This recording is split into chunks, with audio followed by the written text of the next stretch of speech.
เป็นวันที่4ทุกคนมื้อนี้วันที่4เดือน1 2025ทุกคนขอโทษหลายๆวันที่4เดือน1 2026เนาะโอ้ลงไปอยู่ในปี2025เนาะ2025ผ่านมาแล้วซึ่งเราจะไปอันนั้นมื้อนี้ไปทางถนนไกลสอนผมวิหารอัปเดตให้ทุกท่านได้เบิ่งในวันที่4จะเป็นจังไดเนาะเบิ่งถนนแล้วทางรถเมล์ด่วน BRT แล้วก็จะเข้าไปสู่ถนนอาเซียนเตส2ทุกคนตอนนี้เรายังอยู่เขตเส้นทาง450 ปีโอ้เหรียญรถทุกคนเลยบ่เป็นทานผสมเลื่อนข้ามโฆษณาเฮาบ่ เบิ่งโฆษณาให้เด้อทุกคนรายได้ของเรามาจากการเบิ่งโฆษณาของท่านผู้ชมเนาะถ้าท่านผู้ชมบ่เบิ่งโฆษณาแล้วจบเลยซัพพอร์ตเอาโดยการเบิ่งโฆษณาเมื่อวานนี้กับมื้อนี้ขึ้นมื้อละ2เหรียญทุกคนเมื่อวานวันที่ปีว่าปีใหม่นี่แหละวันที่1วันที่2วันที่2กับวันที่3ขึ้น2เหรียญปลายเซนโอ้2มื้อนี่หลุดรายได้ของเราลดเลยฝาก FC ทุกท่านซัพพอร์ตคือเก่าเหมือนเดิมทุกคนเลยโอ้นี่งามตาเนาะต้นอนามัยละคูกลางทางนี่นะตัดไม้ตัดออกแล้วได้นี่ตัดอนามัยเพราะว่าช่วงนี้เพิ่นเกียมต้อนรับกองประชุมใหญ่ขององค์คณะพรรคนะองค์คณะพรรคเนาะของพรรคประชาชนปฏิวัติลาวแหละกองประชุมใหญ่ของพรรคประชาชนปฏิวัติลาวหลายจุดหลายบ่อนมีการประดับประดาตกแต่งธงชาติธงพรรคเพื่อเป็นการต้อนรับกองประชุมใหญ่ของพรรคประชาชนปฏิวัติลาวเฮาปกครองด้วยพรรคนำพาด้วยพรรคประชาชนปฏิวัติลาวเนาะหลายท่านก็น่าจะรู้บางคนไปเห็นอันนั้นโอ้นี่นะทุกคนนี่เขาสิว่าเรื่องอธิบายปลายตัวนี้ฮัท12ฮัท11อันเอ็นอัน10 นั้นมันสิใต้เนาะอันกองเฮาแจ้งอยู่ N12 AN นะ12 AN 11นั่นจะเป็นถนนไฮเวย์เนาะก็ไฮเวย์ไฮเวย์เนี่ยประมาณนี้แหละเป็นถนนอาเซียนเนาะว้าไปเลยถนนอาเซียนถนนของกลุ่มอาเซียนนะถนนส่งสินค้าของกลุ่มอาเซียนอันตัวลุ่มๆมันน้อยตัวนี้13ใต้13เหนือตัวนี้ตัว S1 S2 มันเป็นอันนั้นหลายคนน่าจะรู้เลยเนาะอันฮัทนะฮัท1112เป็นถนนอาเซียนเป็นแนวทางรถอาเซียนของกลุ่มประเทศอาเซียนจะผ่านเข้ามาทางนู้นนี่เข้ามาแล้วก็ไปทางนั้นก็ลุกขึ้นไปทางหลวงพระบางไปบางเวียนตัวเก่าเนี่ยเข้าเมืองไฮเวย์อย่างประมาณนี้แหละรถสิบุติดที่เนาะเขาไปที่รถติดเมื่อกี้เขามาทางนั้นมาทางนพญารถติดรถบรรทุกผ่านหลายวันเสาร์อาทิตย์วันนี้มันทิศวันนี้เขาจะเลี้ยวเข้าไปทางนี้เบิ่งรถมันสิบุติดหลายวันไหนน่าจะบุติดเนาะพอพักเบียกพักการเลยตอนนี้ประมาณ11 โมงเลย11 โมงยัง2 นาทีไปทุกคนอัปเดตพาชมไปนี่เขาเจ้าอนามัยขี้งาเขาเจ้ายังบุ๋มเอาไว้ถุงยางดำๆนี่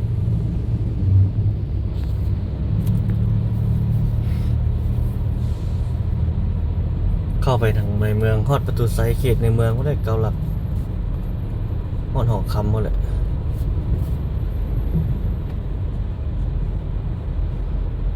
อากาศนครหลวงวิจิตรเฮา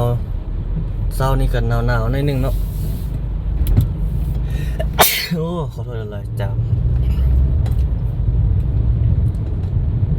เข้าเมืองทุกคนเข้าไปฮอดเขตพวนพะเนาฮะ แล้วก็เลี้ยวเข้าไปถนนอาเซียนโอ้10 ปลายนาทีทันอยู่บ่เจ้าคือบ่ไปเนาะ ไป87ถนนใดคันนี้ก็ไป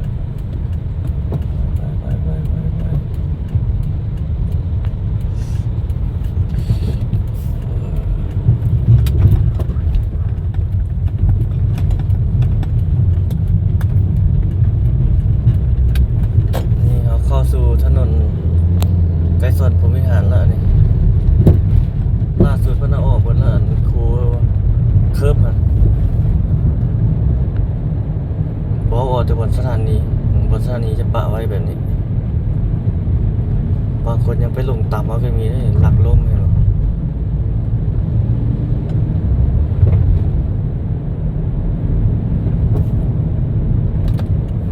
แต่ว่ารถตัวนี้ยังบ่แล่นเทื่อรถมีเบียร์ที่พักอยู่ทางยังบ่แล้วสมบูรณ์เทื่อนะเลื่อนหลายเทื่อได้เนาะเลื่อนตลอดสถานีเบียร์ที่บนสถานีบ่ออกเนาะต่ำได้คือเดียวได้ทางบ่ระวังแล่นมาต่ำแล้วได้คุมไว้จะเล่นไว้บ่ได้ในเมืองก็มีกิโลความมันนั้นเนาะความไวเอาสิไปเต็มสปีดก็บ่ได้เลยคือเส้นทางตัดไม้นะแถวหนองบึกนั่นวงเวียนตัวนั้นหลายคันได้ลัดซื้อขึ้นนั้นบ่เห็นขนาดวงเวียนบักใหญ่ๆเลยแต่ยามนี้เพิ่นเอาป้ายเอาหยังนั้นไปใส่ละป้ายไฟ LED ป้ายแนะนำทางมันมีนะอันนี้จอดจะถมดินแถวนี้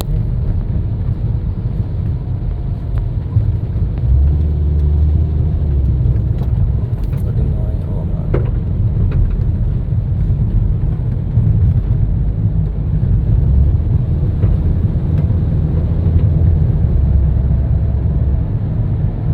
อันนี้บ่ได้ติดทุกคนสำนี้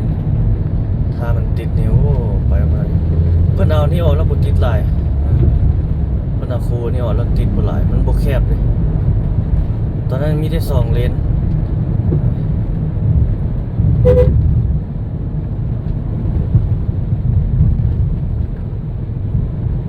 สิริเดียวนั้นนึงก็หลีบ่ได้มันมีเคิร์ฟอะเวลาเคิร์ฟบ่แล้วก็ไขสามารถหลีแก้ไขไปได้ในบางช่วงนะยกตัวอย่างเข้าไปนี่หลีออกไปนิดนึงได้นะแต่ตอนนั้นมีเคิร์ฟอยู่นี่โอ้หลีเดียวบ่ได้เลยแหละปานเข้าข้อไปคือเอาเว้าสุดแล้ว อยู่ก้นนี่แหละหน้ากระตันข้างกระตันหลังกระตันหนึ่งซ้ายหนึ่งขวาก็บ่ได้เดี๋ยวออกแล้วก็โอเคเห็นแบบนี้โอเคเนาะยังเหลือแต่บนสถานีมันน่าจะบ่ดอกคือ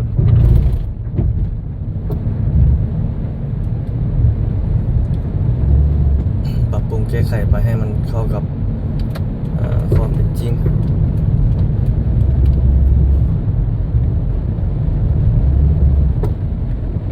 ข้างหน้านี่มีไฟแดงแล้วรถไฟฟ้าน้อยๆอย่างแบบนี้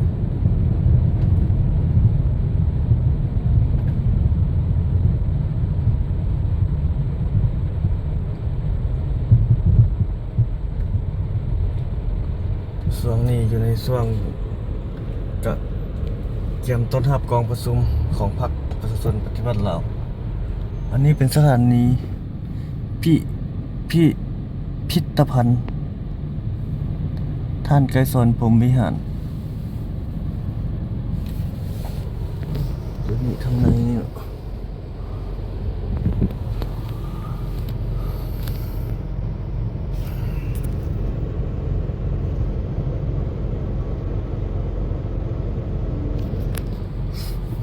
10ละใกล้ได้ไปละ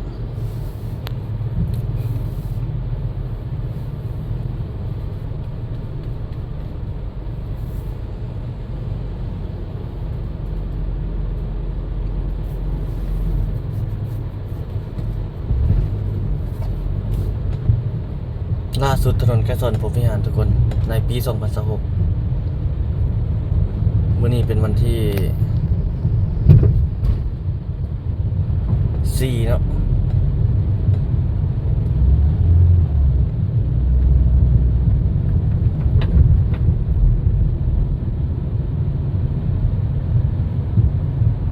หอประชุมนี่เพิ่นเกียมแปลง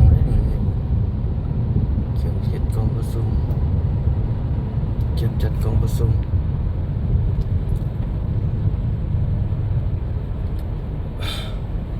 โอ้เฮาหลีมาทางนี้ไปเลนนั้นก็ดีแล้ว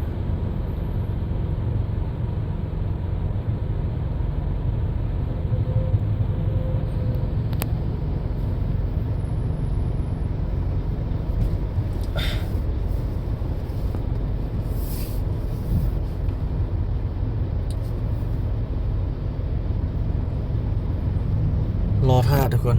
รอท่าไฟเขียวตอนนี้เหลืออีกโดนเติบนี่เราอยู่นี่เป็นเขตหลักห้าทุกคนเขตหอประชุมแห่งชาติหอประชุมแห่งชาติจะอยู่ทางบนเท่าไทยมาเมื่อกี้เดี๋ยวนี้มีร้านค้าอย่างหลายอยู่ด้วยสองข้างแล้ว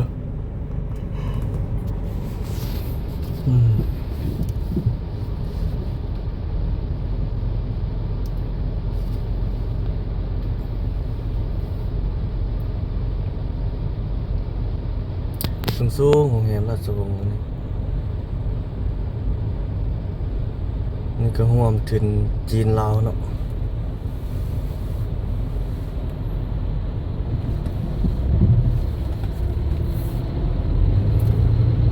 สูงสุดในเวียงจันทร์ในปัจจุบันอะไรเนี่ยสูงสุดในลาวเขาคือบ่ไปเนาะค่อยเถอะวะ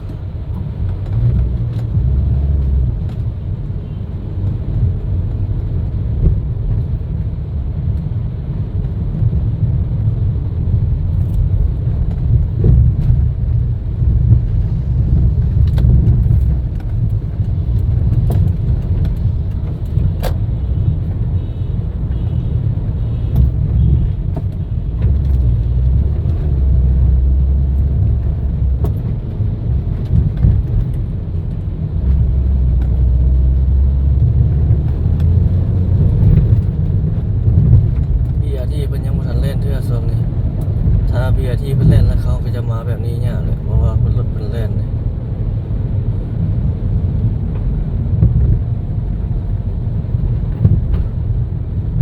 กำลังสิใส่ไฟแดงแต่ยังบ่ใส่เรือ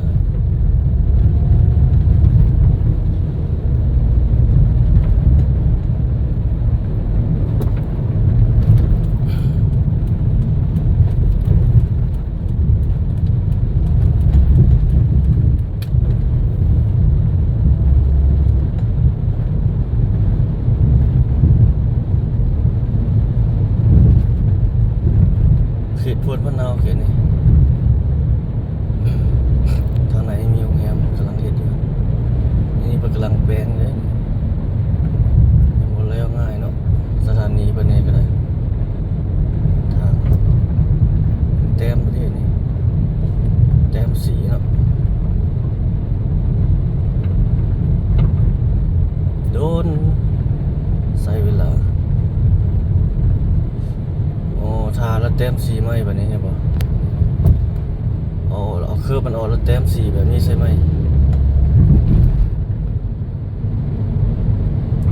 อันนี้แต้มสีแบบนี้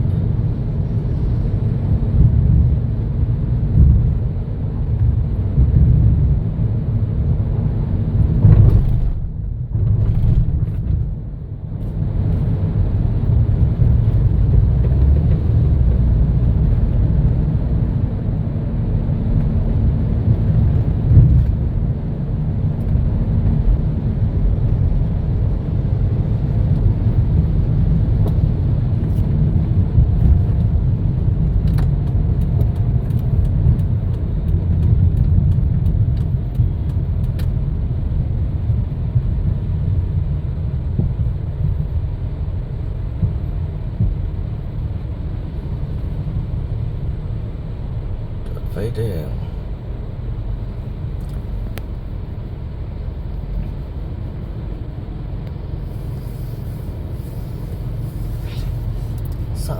30 นาที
นี่ม้างเหล็กอันนั้นออกบนเสาตั้งอันออก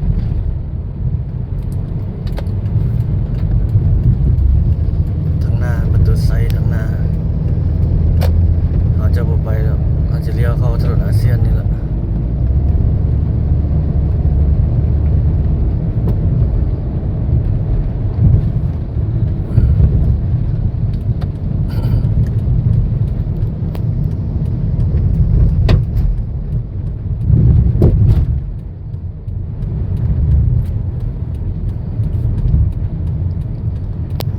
ประดาถุงศาสตร์ถุงผักเนาะต้องทำความประสงค์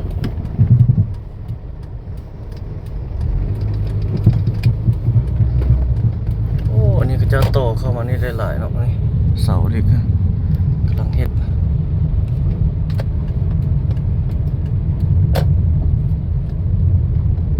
อันนี้เราเข้าสู่ถนนอาเซียนเต้2แล้วทุกคนมุ่งหน้าลงไปทางเขตสังเจียง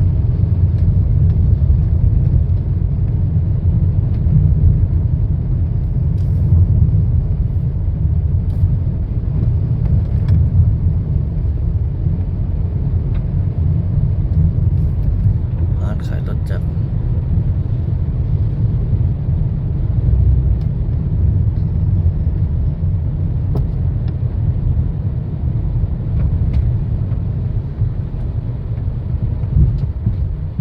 จอดไฟแดง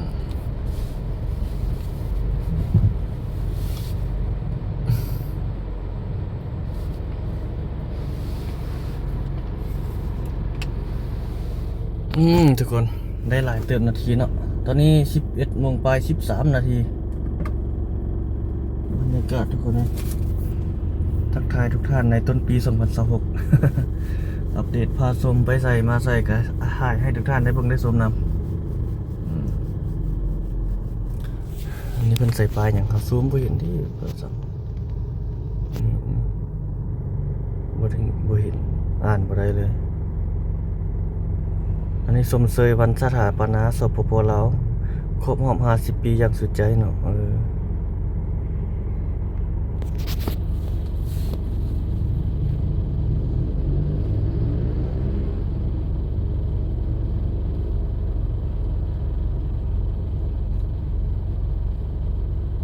นนี้มีคนมาเศร้าในตะกอนทำมายังติดไปมีคนเศร้าแล้วติดเป็นลบในคนเศร้าเมื่อค้าขายง่ายมือต่างๆ3 ชั้น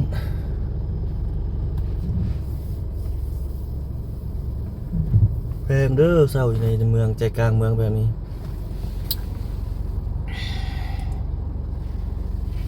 ทางหน้าเขาเขตพล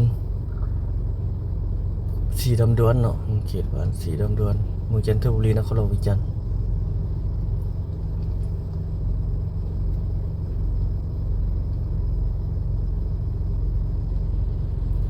ใกล้จะไปแล้วบอกยังหมดไปอ่ะ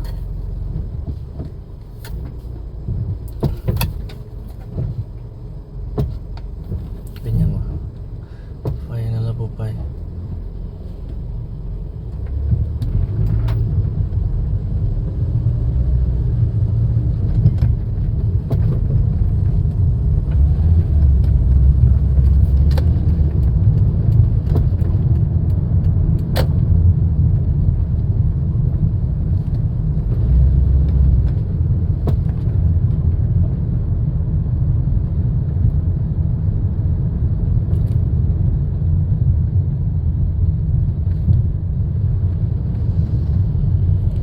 เข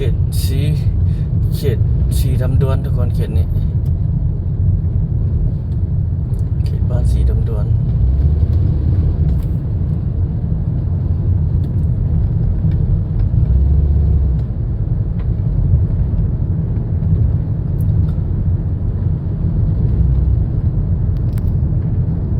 ถนนอาเซียนเต้2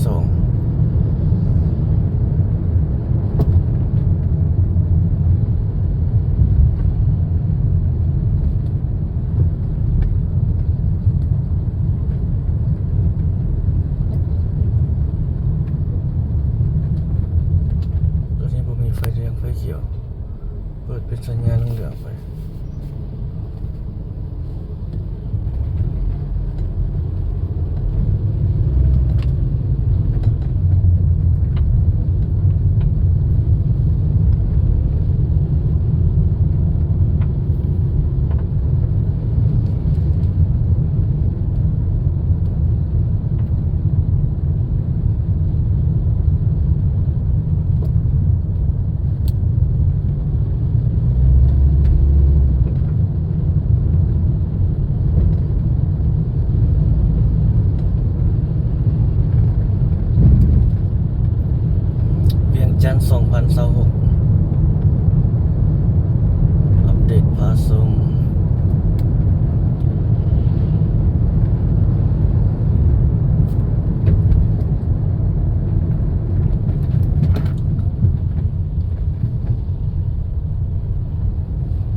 ำเนาะมีเขตยกยันคือว่าเห็นตลอดเลยเอามาไทยจะเห็นตั้ง3 เทื่อแล้วบ่ไทยคือเบาๆ2-3 เทื่อแล้วเนาะมีตึกอาคารที่กำลังจะขึ้นนี่ทางหน้าครับตหน้ากงกันข้ามกับตลาดท่องกันคำตึกอาคารสูงกำลังจะขึ้นอีก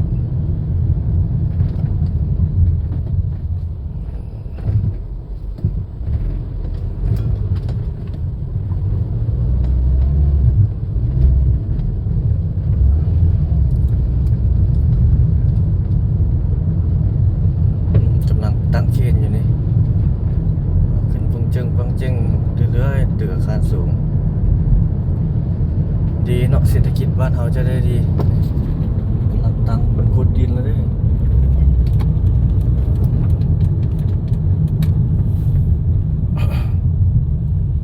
เขตตลาดทุ่งเงินคำเบื้องซ้ายมือเรารอไฟแดงรอไฟแดง รถไฟเขียวจอดไฟแดงโอ้รถอันนี้คักเลยที่หลายรถไฟฟ้านี่ยังนี่รถจีน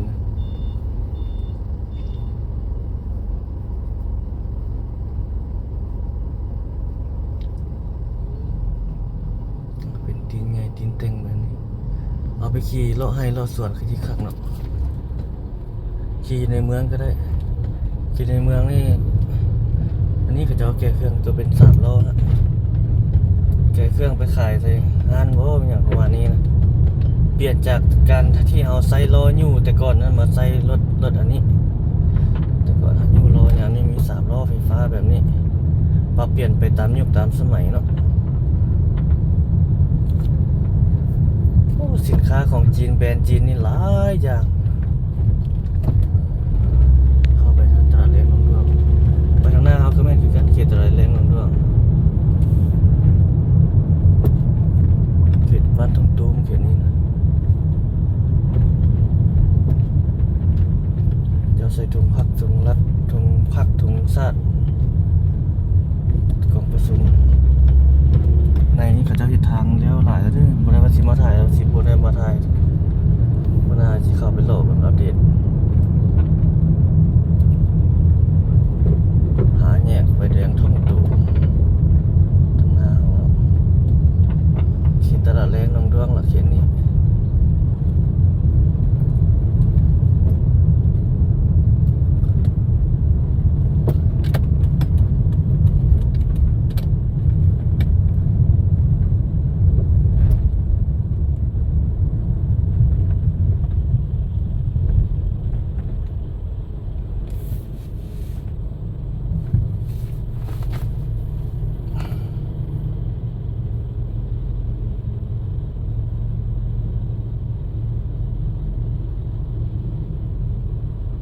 หาแยกได้จุดนี้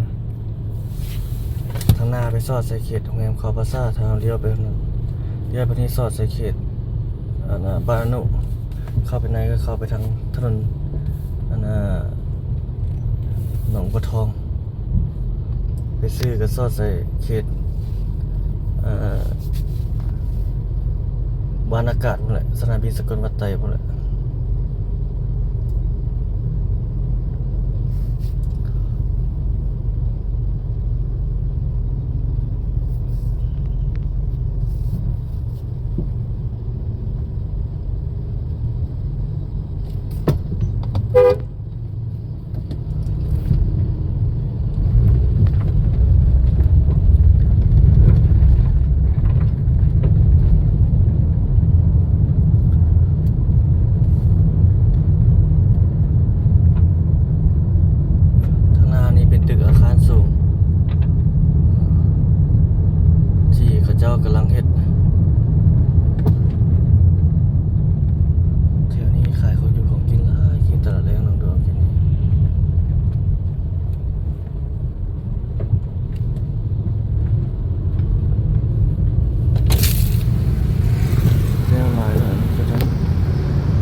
ใส่เหนือนี่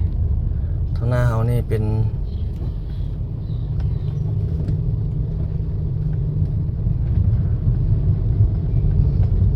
เขตบ้านหนองดวงเขตนี้เขตเมืองสีโคตรละเขตนี้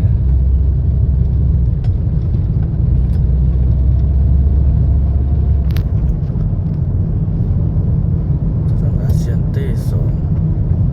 แถวนี้ไปในจีนหลายแล้วแถวนี้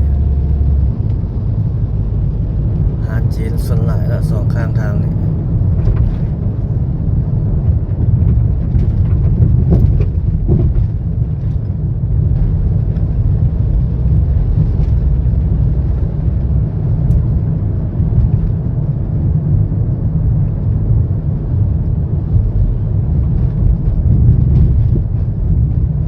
สามรถไฟฟ้าเนี่ยเจ้าเห็นอยู่นี่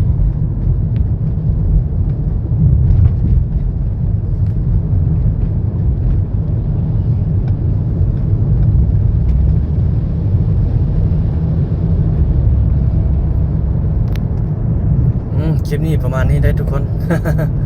ขอบใจทุกท่านที่รับชมคลิปของเราเนาะเอาไว้พบกันใหม่ในคลิปวิดีโอถัดไปทุกคนเราจะไปถ่ายใส่อัปเดตอย่างให้ทุกท่านได้เบิ่งได้ชมนะเรารับชมต่อไปเนาะคลิปนี้ยาวสมควรละถ่ายมาโอ้ตั้งแต่พ้นเขตรถไฟบนเขต15-10 ปีหมดแล้วเอาขอบใจครับชมใหม่ทุกคน